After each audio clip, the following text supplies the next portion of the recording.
Hello viewers, welcome to Suman TV. నేను జ్యోతి. ఈ రోజు మనం వచ్చేసాము మోతీ నగర్ లో ఉన్న core orthopedic and ENT clinic కి. మనతో పాటు ఉన్నారు డాక్టర్ వందన గారు, ఈఎన్టీ స్పెషలిస్ట్. నమస్తే అండి. సో వందన గారు, సీజన్ అంతా చేంజ్ అయిపోయింది. చిన్న పిల్లల దగ్గర నుంచి పెద్దవాళ్ళ వరకు అసలు కోల్డ్ తో చాలా సఫర్ అవుతూ ఉంటారు. కొంతమంది ఏంటంటే హోమ్ రెమెడీస్ ఫాలో చేస్తుంటారు. సీరియస్ అయిపోయిన తర్వాత డాక్టర్ ని కన్సల్ట్ చేస్తారు. సో చిన్న పిల్లల్లో కానివ్వండి, పెద్దవాళ్ళలో కానివ్వండి, రన్నింగ్ నోస్ ఇవన్నీ ఉన్నప్పుడు సో అసలు ఎప్పుడు డాక్టర్ ని కన్సల్ట్ చేయాలంటారు? యూజువల్గా సీజనల్ చేంజెస్ వచ్చినప్పుడు ఇన్ఫెక్టివ్ కండిషన్స్ కూడా పెరుగుతాయండి. కొంత వైరల్ ఇటియాలజీ ఉంటుంది, కొంత బ్యాక్టీరియల్ ఇటియాలజీ ఉంటుంది. ఇన్ఫెక్షన్స్ లాంటి వాటిల్లో అయితే యూజువల్గా మందులు పెట్టుకుంటే తగ్గుతుంది. కానీ మరి కొంతమందిలో సీజన్ మారంగానే తుమ్ములు రావటం అది అంతా there features of allergic rhinitis అండి. ఇదొక కండిషన్. వీళ్ళ రక్తంలోనే వాళ్ళకి కొంత పడని తత్వం ఉంటుందండి.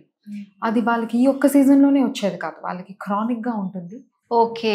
సో కొంతమంది ఏంటంటే సీజనల్ వైజ్ గా వస్తుందని లైట్ తీసుకుంటారు. కొంతమంది ఎప్పటి నుంచో ఉన్న నెగ్లెక్ట్ చేస్తుంటారు. సో అలాంటి వాళ్ళని ఎలా కనిపెట్టాలంటారండి మరి? సో కొంతమందికి ఇన్ఫెక్టివ్ కండిషన్స్లో వచ్చినప్పుడు ఈ వాతావరణం చేంజెస్ అవి ఉన్నప్పుడు వైరల్ ఇన్ఫెక్షన్స్ కొన్ని ఉంటాయి. అట్లాంటప్పుడు కొంతమంది డాక్టర్ గారి దగ్గరికి వెళ్ళి మందులు తీసుకుంటే తగ్గిపోతుందండి. మరి కొంతమందికి అలర్జీ ఉన్న వాళ్ళలో వీళ్ళు క్రానిక్ పేషెంట్స్ అయ్యి ఉండటం వల్ల వాళ్ళకి ముందు నుంచి తెలుస్తుందండి. వాళ్ళకి ఎవ్రీ ఇయర్ మందులు వాడుకోవడం అన్నా జరుగుతుంది.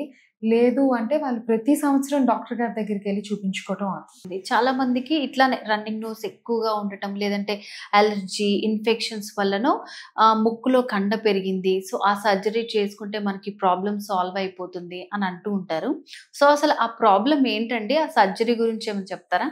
ఫస్ట్ అలర్జీని అర్థం చేసుకోవాలండి మనం ఇక్కడ. అలర్జీ అనేది it is not something which is only related to your nose or your eyes. అంటే అలర్జీ అనేది మీ ముక్కుకు ఒక్కదానికే సంబంధించిందో, మీ గొంతుకు సంబంధించిందో, మీ కళ్ళకు సంబంధించిందో కాదండి. ఎందుకని స్పెసిఫిక్గా ఈ 3 చెప్తున్నామంటే, మనం యూజువల్గా పేషెంట్ మన దగ్గరికి వచ్చేటప్పుడు కళ్ళలోని దురదలండి, నాకు బాగా ముక్కులోంచి నీళ్ళు కారిపోతున్నాయండి, ముక్కులో దురదలండి, లేదంటే గొంతులోన అంగిళ్ళలోన దురదలు వస్తున్నాయని చెప్తారండి అలర్జీ ఉన్న పేషెంట్స్. ఈ మూడిట్లో ఎందుకని వాళ్ళకి మూడిట్లో కలిపి సిమ్టమ్స్ వస్తున్నాయంటే, ఈ ప్రాబ్లం బేసిక్గా రక్తంలో ఉన్న ప్రాబ్లం అండి. ఈసినోఫిల్ సెల్స్ అని ఒక పర్టికులర్ సెల్స్ ఇవి పెరిగిపోవటం వలన కొంతమంది పేషెంట్స్ ఇట్లాగా హైపర్గా స్టిమ్యులేట్ అవుతారు. వాళ్ళ రెస్పాన్స్ కొంత మామూలుగా ఉన్న వాళ్ళకన్నా కొంత ఎక్కువగా ఉంటుంది. అది ఈ పర్టికులర్ సెల్స్ వల్ల అవుతుందండి. సో అలర్జీస్ వచ్చినప్పుడు ఈ క్రానిక్ అలర్జిక్ పేషెంట్స్ ఎవరైతే ఉన్నారో వీళ్ళలోన పాలిపోసిస్ అని ఒక కండిషన్ వస్తుందండి. ముక్కులోన కండ పెరగడం. మళ్ళీ ముక్కులోన కండ కూడా రకరకాలు ఉంటుందండి. సింపుల్ టర్బినేట్స్ ఉంటాయి, లేదు అంటే మాంసం పెరగడం, లైక్ పాలిపాయిడల్ గ్రోత్ అంటారు. ఇది క్రానిక్ అలర్జీస్ ఉన్న వాళ్ళలో ఈ పాలిప్స్ అనేది మనం కామన్గా చూస్తూ ఉంటామండి. సో అట్లాంటి పేషెంట్స్కి ఖచ్చితంగా ముక్కులో నుంచి గాలి ఆడదండి. వాళ్ళు ఖచ్చితంగా వాళ్ళు డాక్టర్ గారికి కన్సల్ట్ అవ్వాల్సిందే. సో అంటే వాళ్ళు డిలే చేయకుండా డాక్టర్ ని కంపల్సరీ కన్సల్ట్ అవ్వాలండి. ఓకే. పాలిపోసిస్ అనేది మీకు నీటి బుడగలాగా కనిపిస్తుందండి. జస్ట్ మనం నోస్ని లిఫ్ట్ చేస్తే అది యూజువల్గా మన దగ్గరికి వచ్చిన తర్వాత ఎండోస్కోపీ అది చేసి చూసుకుంటామండి. యూజువల్గా ఈఎన్టీ డాక్టర్ గారు చూడంగానే ఒక అవగాహన వస్తుంది. అయినా కూడా దేర్ ఆర్ ఫర్దర్ ఇన్వెస్టిగేషన్స్. ఒకటి ఎండోస్కోపీ ఒకటి చేసుకోవాల్సి ఉంటుంది. తర్వాత అది ఎక్కడి నుంచి వస్తుంది, దాని ఆరిజిన్ ఎక్కడుంది. ఒకవేళ మాంసం వచ్చింది అనుకోండి, దెర్ ఇస్ అ క్యావిటీ అండి, ఇటు మాక్సిలరీ సైనసెస్ అని ఉంటాయి. నాలుగు సైనసెస్ నుంచి వస్తుందా, ముక్కులో నుంచి వస్తుందా, ఎక్కడి నుంచి వస్తుంది, దీని ఆరిజిన్ ఎక్కడి నుంచి వస్తుంది, ఇది ఎక్కడి వరకు వెళ్తుంది అనేది కూడా చూసుకోవాలి. మరి కొంతమందికి ఈ పాలిప్ ఎంత పెద్దగా ఉంటుంది అంటే కొంతమందికి ముక్కు బయటికి రావచ్చు, ఇంకొంతమందికి ముక్కు వెనకాల నుంచి గొంతులోకి కూడా వెళ్ళే అవకాశం ఉంటుంది. చాలా మంది అందుకే ఇట్లా కొంచెం స్వాలో చేస్తున్నట్టు ఇట్లా అంతా చేస్తూ ఉంటారు. సో ఇట్లా మనం వీడియోస్లో వాటిలో చూసినప్పుడు కూడా ఇంత మన ఫింగర్ సైజ్ నుంచి చాలా పెద్ద పెద్దగా అదంతా ముక్కులో నుంచి వచ్చినట్టు చూపిస్తూ ఉంటారు. సో అంటే నిజంగా అంత పెద్దగా పెరుగుతుందా అండి ముక్కులో కండ? ఫ్లెమ్ అండి అది మీరు మాట్లాడేది, అది మ్యూకస్ ఫ్లెమ్. అది బాడీ సెక్రీషన్స్. అది కొంతమంది గట్టిగా రావటం, బాగా థిక్ గా రావటం, ఫ్లెమ్ అంతా. ఇదే అలర్జీస్ లో యూజువల్ గా మనం చూసేది. అది అటు ఇటు కదలడానికి దారి లేనప్పుడు అట్లాగా ప్లగ్ లాగా ఫామ్ అవుతుందండి. అది next it will go in to the oral cavity. దాన్ని పోస్ట్ నాసల్ డ్రిప్ అంటారండి. ఆ సెక్రేషన్స్ అన్ని వెనక్కి నోటి నుంచి కిందికి వెళ్తూ ఉంటాయి, గొంతులోకి దిగుతూ ఉంటాయండి. దాన్ని పోస్ట్ నాసల్ డ్రిప్ అంటారు. అది కూడా చాలా పేషెంట్ యూజువల్గా చాలా ఇరిటేటింగ్ సెన్సేషన్ ఉంటుంది పేషెంట్.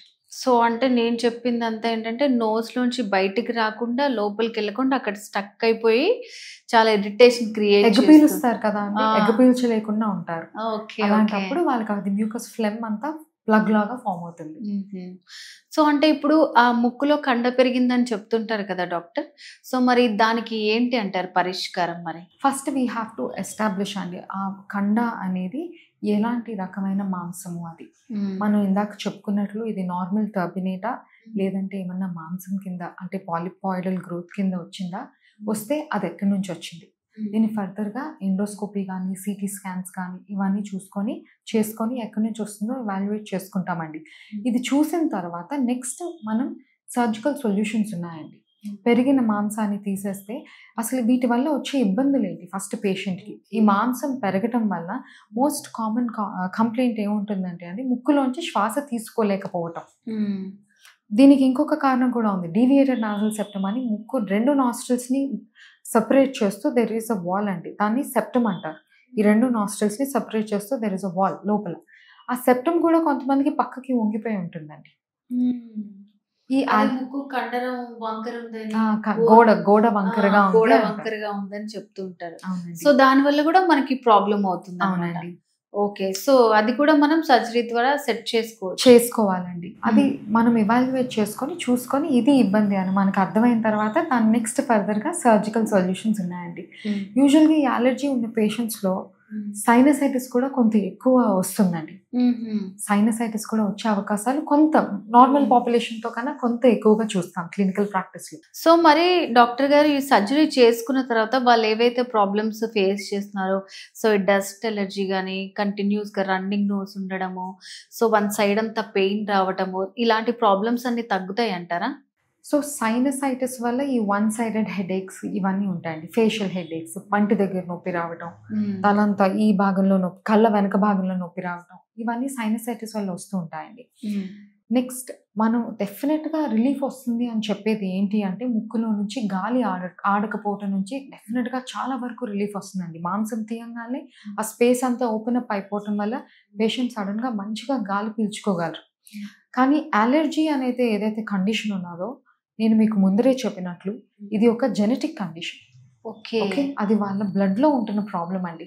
మనం బ్లడ్ని ముట్టుకోం కదా అండి సర్జరీ చేస్తే. సో రక్తం అలానే ఉంటుంది, ఆ రక్తంలో ఉన్న తత్వం కూడా అలానే ఉంటుందండి. అలర్జిక్ కండిషన్స్ కూడా అవి అలానే ఉంటాయి. అలర్జీ ఎక్కడికి పోదు. అలర్జీ వల్ల ఫర్దర్గా వచ్చే ఈ పాలిప్స్ ఇవి అన్ని ఆ ఇబ్బందులన్నీ చాలా తగ్గుతాయండి.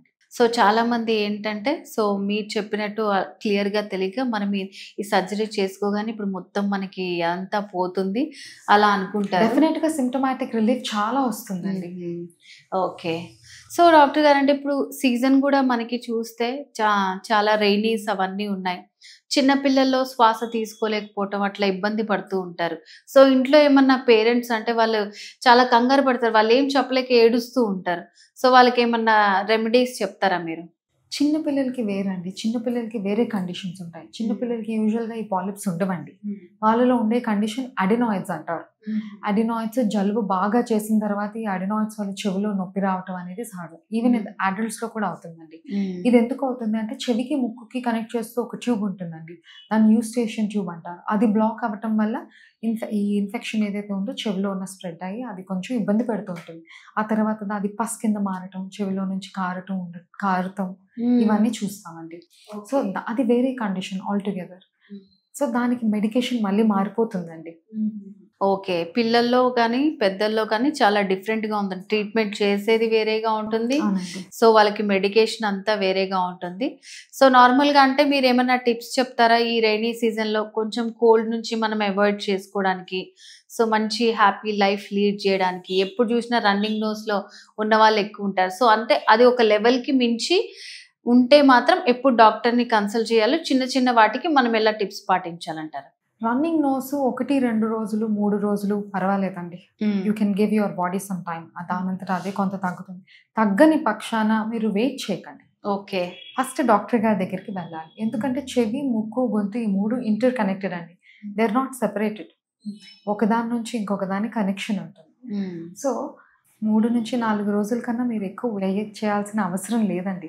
ఓకే. డాక్టర్ గారి దగ్గరికి వెళ్తే మందులు ఇస్తారు, వెంటనే రిలీఫ్ వస్తుంది. ఇంకా అది కాకుండా ఇంటి దగ్గర ఏంటంటే సింపుల్ హైజీన్ మెయింటైన్ చేస్తూ ఉండాలి. చేతులు అవి కొంచెం కడుక్కుంటూ ఉండటం, బయట అది కొంచెం తక్కువ ఫుడ్ తీసుకోవటం, అలాంటివి చేస్తూ ఉండాలి. ఓకే డాక్టర్ గారు. సో చిన్న పిల్లలు వచ్చే సమస్యలకు కానివ్వండి, పెద్దవాళ్ళలో ఇప్పుడు సీజన్ కాబట్టి సో ఈ రన్నింగ్ నోస్ కి సంబంధించి అసలు ఎలాంటి ప్రాబ్లమ్స్ వస్తాయని చాలా బాగా ఎక్స్ప్లెయిన్ చేశారు. Thank you so much.